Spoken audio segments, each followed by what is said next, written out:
Hi, this is Davidian of Raquel and Davidian, here to discuss the Undefined Ego Center.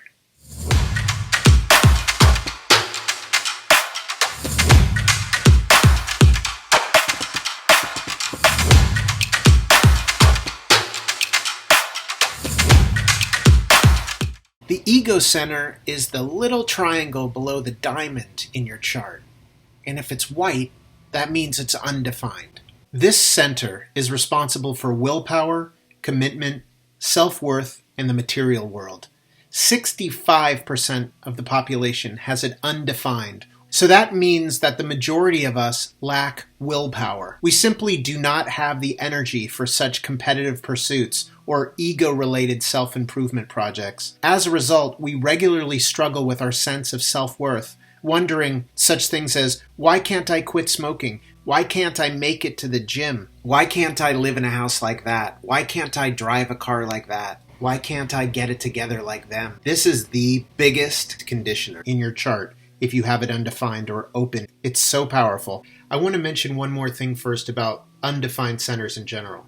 These are the centers, the shapes in your chart that are white. These are the areas where you're getting conditioned by your environment, specifically by those individuals who enter your aura who have the same center, but theirs is defined. It can also be defined by the ephemeris, the progression of the planets in your chart, which is frequently referred to in human design as the program. Although these are the areas that we find ourselves the most challenged, and the energies are very inconsistent and unreliable, these are also the areas where we gather wisdom, where we get to experience the variety of life. This is where we learn to appreciate the conditioning process and shifting to the wisdom that these areas hold for us. I know, easier said than done. When you're following your strategy and authority, and you're around other people, particularly when it's a healthy connection to the other, your openness in those places you are undefined is not about being conditioned in this situation, but rather these are opportunities for potential wisdom and growth. The right set of circumstances may be presenting itself for you to become wiser, whatever energy is being brought into your undefined centers. You have probably misidentified with a lot of these things in the past, and understandably this may have caused a good amount of pain, having absorbed and amplified these energies that are not your own, but felt very you at the time. But there is nothing wrong with you. There is nothing here that needs to be or can be fixed. Just want to be clear that the real story and hero's journey is in your openness. These are your real lessons and triumphs in life. It is where you're being tested and where you're meant to get wise. We live in this world of comparison, receiving a regular dose of advertising and marketing suggesting that we should look better, smell better, be wealthier, go on better vacations, drive fancier cars, wear more expensive clothes, have the best this or the newest that. These messages worm their way into our psyche with little resistance, and the pressure is on to live up to unrealistic expectations. The ego center is all about making it on the material plane and is responsible for our comparing our situation with others, measuring our success against theirs. This is also the heart of the family and tribe, and having the will and ability to support, feed, and protect it. This is where one feels worthy or not, and with an undefined ego, the chances are great that you regularly battle with your sense of self-worth. Your undefined ego is a big cross to bear because it rarely ever feels good enough. It's always trying to prove its worthiness and improve itself because it just doesn't feel good enough as is. It's a tremendous monkey to have on your back, but know this, because this is something for you to get wise about if you're not already. You are good enough, smart enough, everything enough right now. You see, your mind speaks to you through whichever undefined and open centers you have in your chart. And if your ego is undefined, your mind may always be challenging or berating you, saying you could have been better, you should have done it this way or that way. Why can't you be more like so-and-so? Why am I always doing this? Why am I always doing that? To combat this feeling of not feeling good enough, it's common for the undefined person to make commitments which temporarily keep this feeling of unworthiness or lack of willpower at bay. You can see how this functions by the number of New Year's resolutions you've come up with versus your success rate. It feels good to say, starting next year, I'm going to no longer do whatever, or I'm going to start doing whatever every day.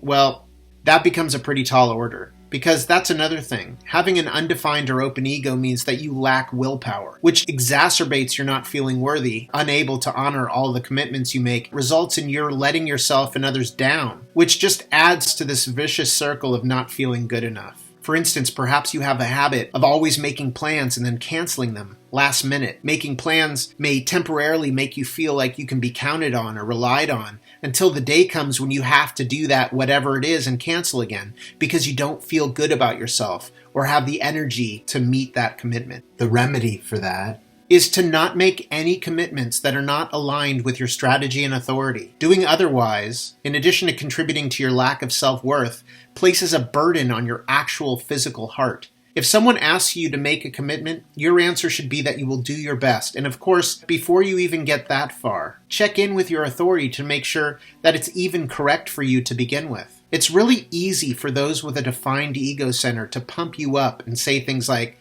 "Come on, you can do it," and inflate you into thinking that you should be able to do such and such, only to fail again and feel deficient or depressed. Because when you're in the defined ego's aura, you absorb their energy and feel like you can do whatever it is and you can feel really good about yourself and your capabilities. But as soon as you're outside the influence of their aura, you're like, ugh, what happened? I felt so on top of things during that motivation workshop, but now I just feel like that power weekend never happened. Chances are that you were surrounded by defined egos during the workshop, or it was taught by one, and all of your grand intentions fell by the wayside when you were just in your own energy and no longer amplifying their energy. You simply fell back into your natural state. It's really easy to become an overachiever, but nothing you do in this manner will give you lasting self-satisfaction. It's like running faster on a hamster wheel. Although this doesn't change from birth until death, this not feeling worthy feeling, it can, with your continued awareness, have less of an impact on you. Sure, after you give a talk or finish a project, you may still hear that familiar,